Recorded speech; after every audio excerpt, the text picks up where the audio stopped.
Hello, it's Mr. Singleton. I'm one of the Associate Directors at Outward Academy.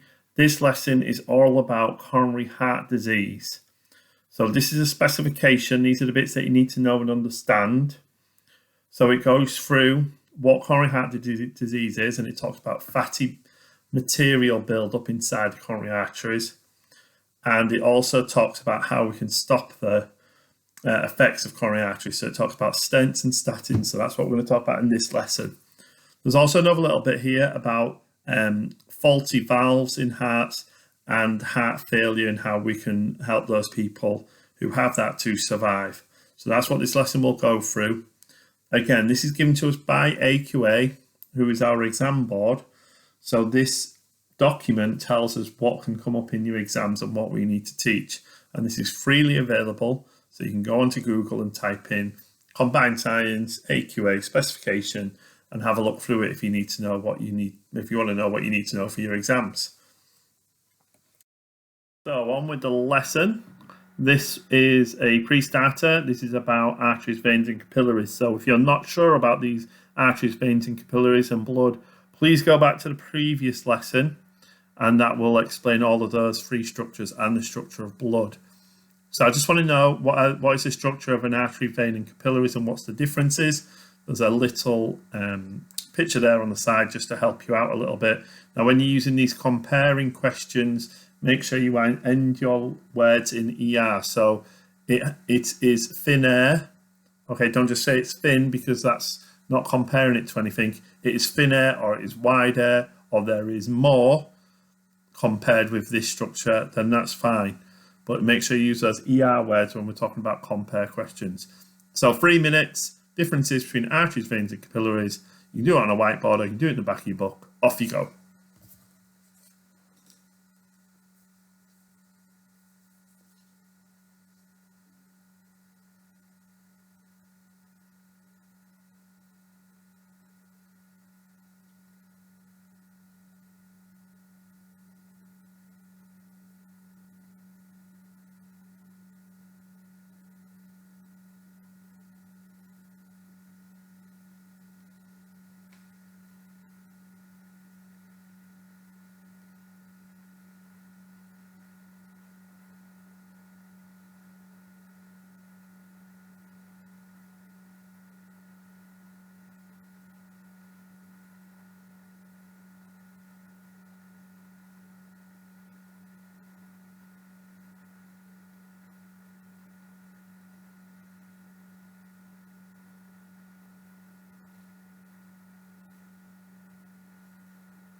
Okay, you got 1 minute left.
So these are your answers.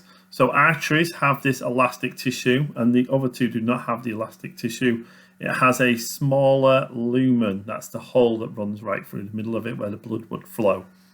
Veins have a wider lumen because they have less pressure in there, and a thinner wall because they don't have as much pressure in there. They also have valves, which are important to stop the backflow. Capillaries are only single celled, so they have an even thinner wall, and they also have a very small lumen. It's much smaller than either of them, about 1 cell thick, so each blood cell can go through very slowly and it can diffuse off. Your title in your books or on your revision card is coronary heart disease. So I'll give you a bit of time, make sure you underline that on there as well.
The challenge today is to describe the cause and how we might treat coronary heart disease. So what causes it and then how can we treat it?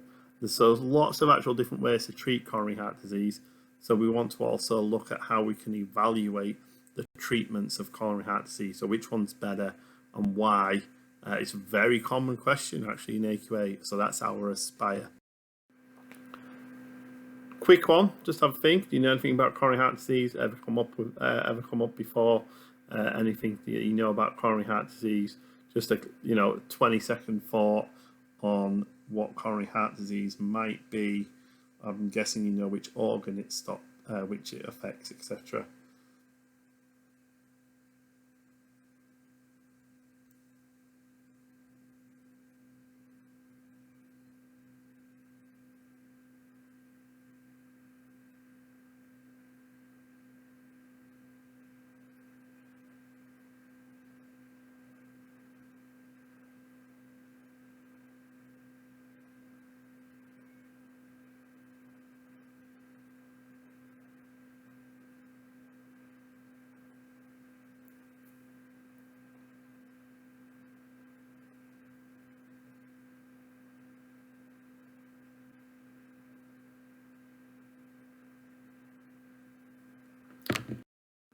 So coronary heart disease, the coronary artery is the artery which sends blood to the heart cells.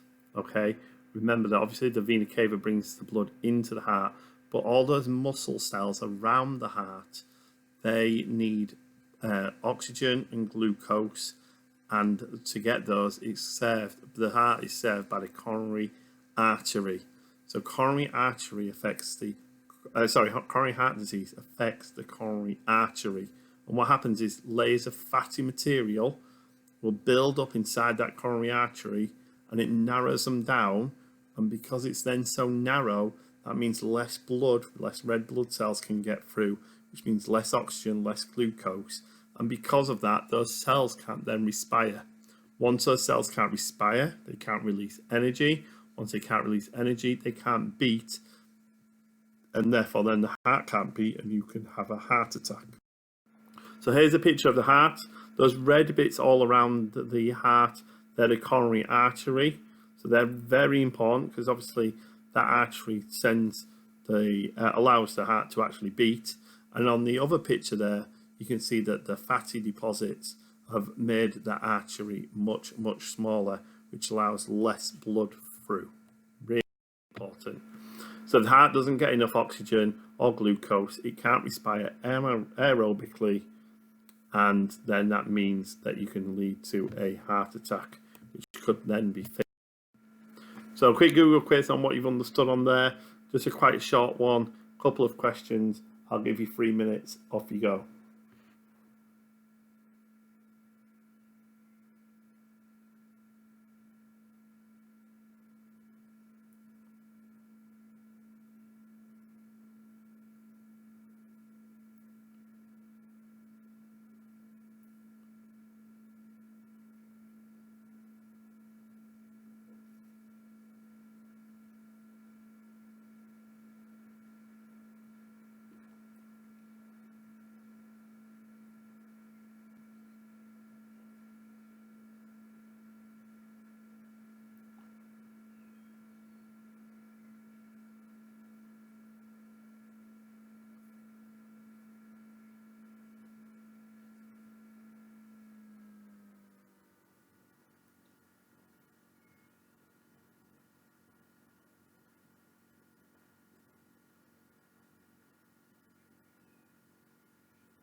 You've got 2 more minutes.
One more minute.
Okay, so now we've got to look at how we would treat coronary heart disease. And the issue here is obviously we've got this fatty deposit building up inside the artery. And so there's a couple of ways we can. So one of the ways is we can take this drug, and this drug is called a statin.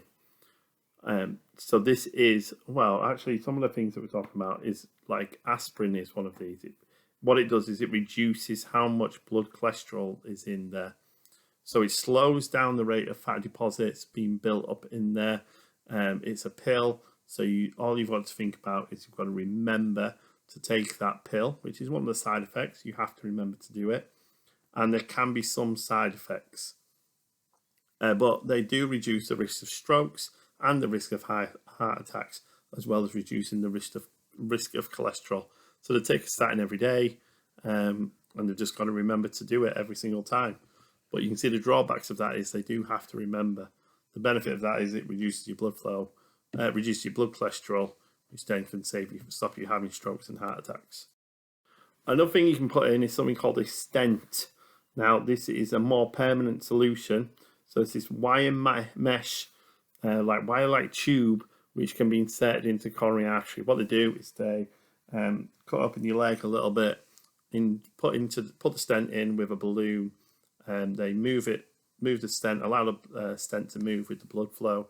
Once it gets to the coronary artery where it needs to be, then they pull that balloon, and it inflates the balloon and pushes the mesh around it. Then they just pop the balloon and take it out, and then your stent is in place for a very long time. Not a big, massive surgery either, but, and this is the one that you've got to remember, the downside of a stent is that once you cut your leg open to put this in, you've always got a risk of infection. So the bad side of a stent is you're going to open up your body to infections because you're having surgery. But it does stop the blood clotting near it. It widens up that coronary artery again, allows the red blood cells to go through. And they're the two ones that AQA mainly talk about. They will either talk about a stent or a statin, or they'll ask you to compare the two and evaluate them. We'll have a bit more of a look at that. Other things that might happen, that might go wrong, is you might have a faulty valve within your heart. Remember, there is some valves in your heart or in your veins as well. So this can cause the blood to go the wrong way, and that's called backflow. You've heard me talk about that before. So what you can do is you can either replace them with a biological one, so one that's come from another animal, or just a mechanical valve. Once again, these have to be inserted. They have to be put into the body. You have to open up the body, so it's always a risk of infection or a blood clot. Okay, but it does solve it for a long period of time. If you've got a faulty valve, then it has to be replaced. Otherwise, your heart's not going to work as well. Your heart might go into cardiac arrest because of that. And obviously, the other obvious one is that you can have a transplant.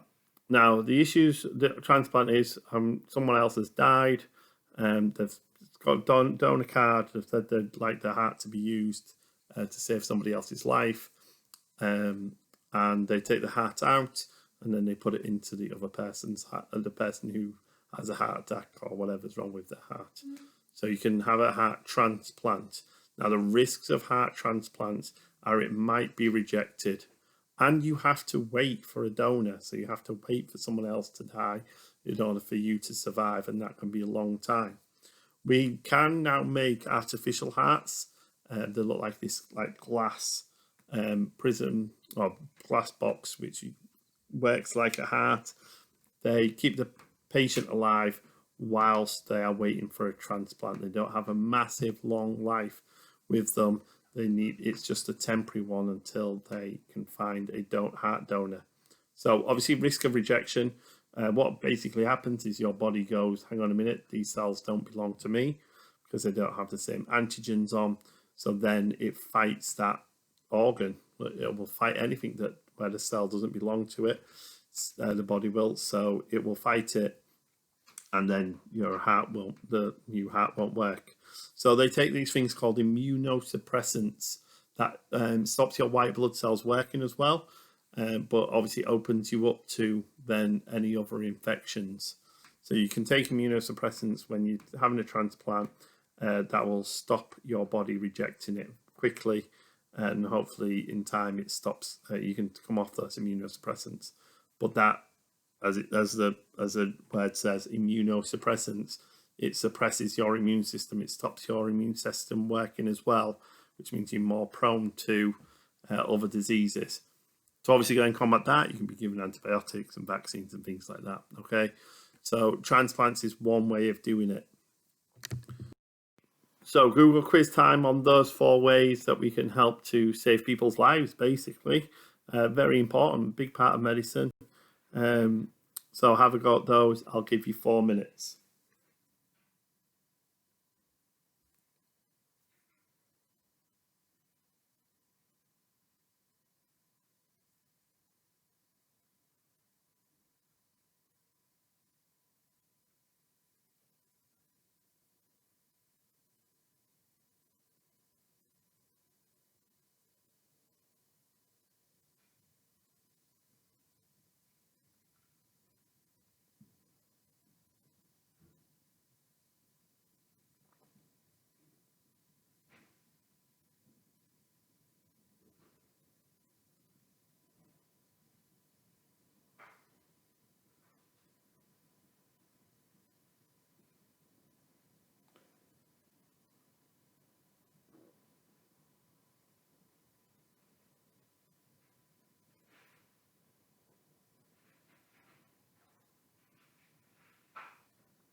You've got 2 more minutes.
You've got 1 more minute.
So let's just have a quick look at just a bit of recall and see if you can remember some. So question 1, which blood vessel does coronary heart disease affect? Hopefully you have put coronary arteries. It's also a common question for AQA to say which artery supplies blood to the heart cells, which your answer will be the same, coronary artery. What builds up in the arteries in coronary heart disease? Give you 5, 4, 3, 2, 1, 0. It's fatty material. What is the effect of the narrow artery on the heart? So why is that a bad thing if that artery narrows. I'll give you 10 seconds. A bit more long-winded, this one.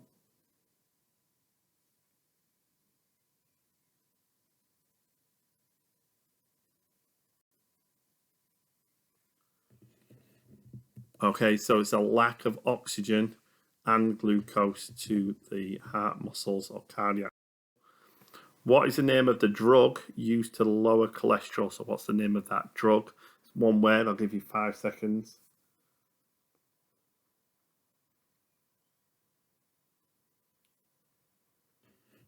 It's the statin.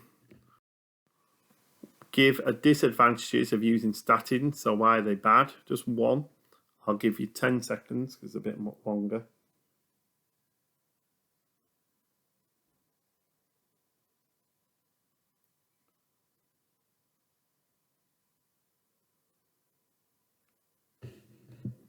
So any of these, it's a long term, so it takes a long time to do it. You could forget to take them. They can have side effects, and it takes a while actually for it to start working.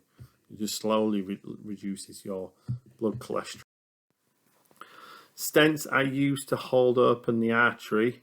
Give a disadvantage of stents. I'll give you 10 seconds.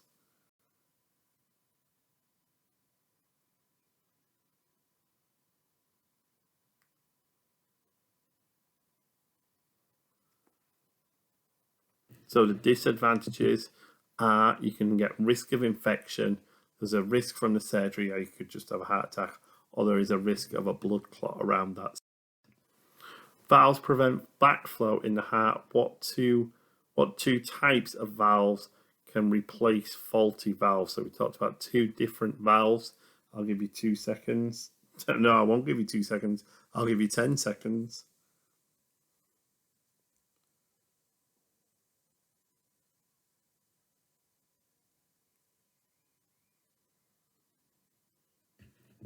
So you can get a biological one from an animal or from another human, in fact, or a mechanical one.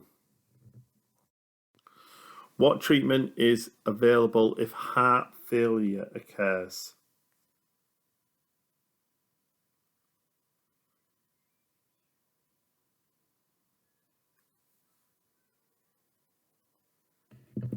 So it's a heart transplant, or I'll allow you.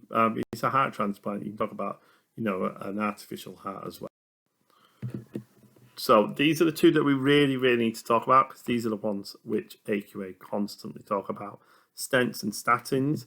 So a stent, the benefits of a stent, okay, is that it can hold open the artery. Remember, the stent is that wire mesh.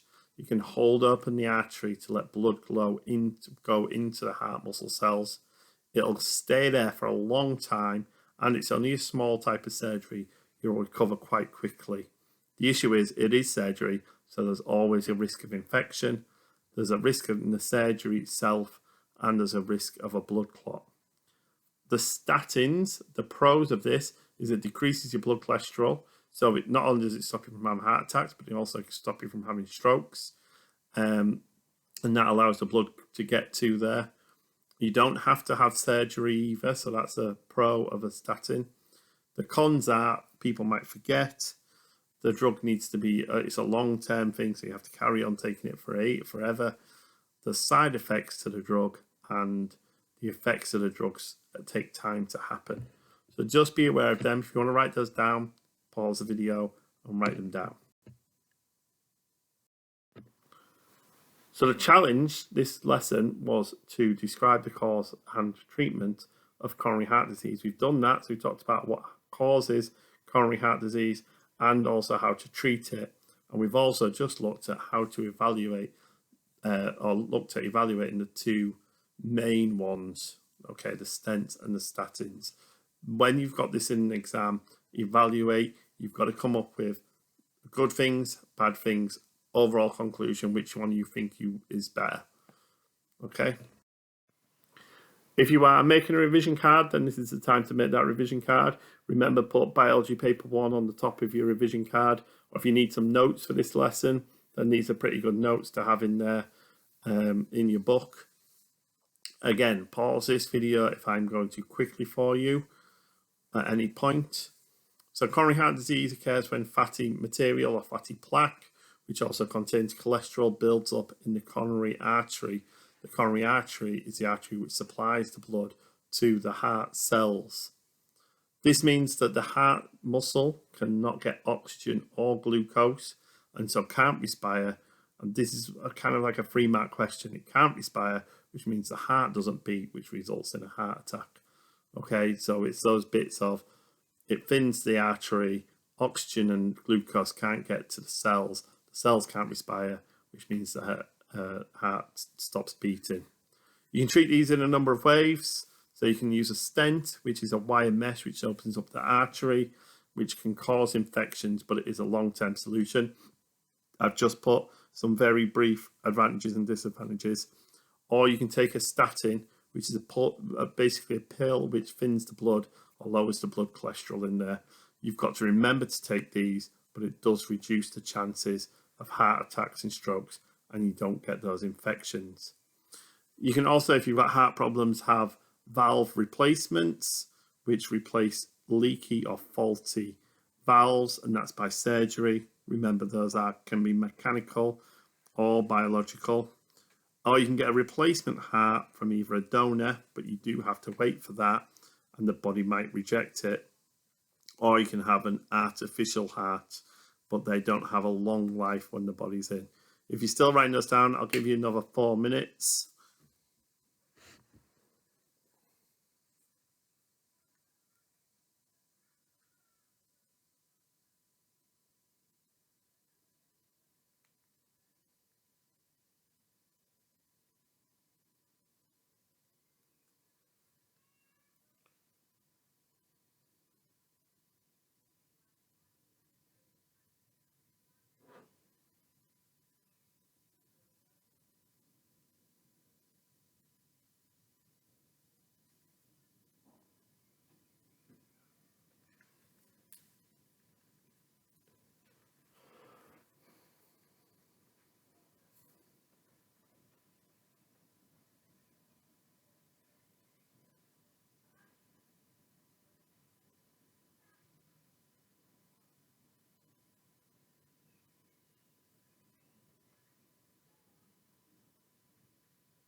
Thirty more seconds, but you can just pause this if you need to.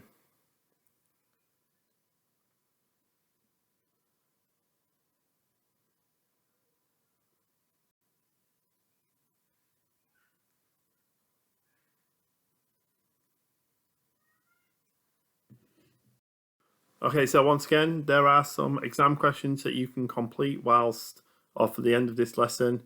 Have a good go at them. They are quite common questions to have a go at. So you can either print them out and do them, put them in your book and give them to your teacher, or you can do them online and write them in your book, or write them on a piece of paper and hand them in to your teacher next time you see them. Well done, guys. Keep it up.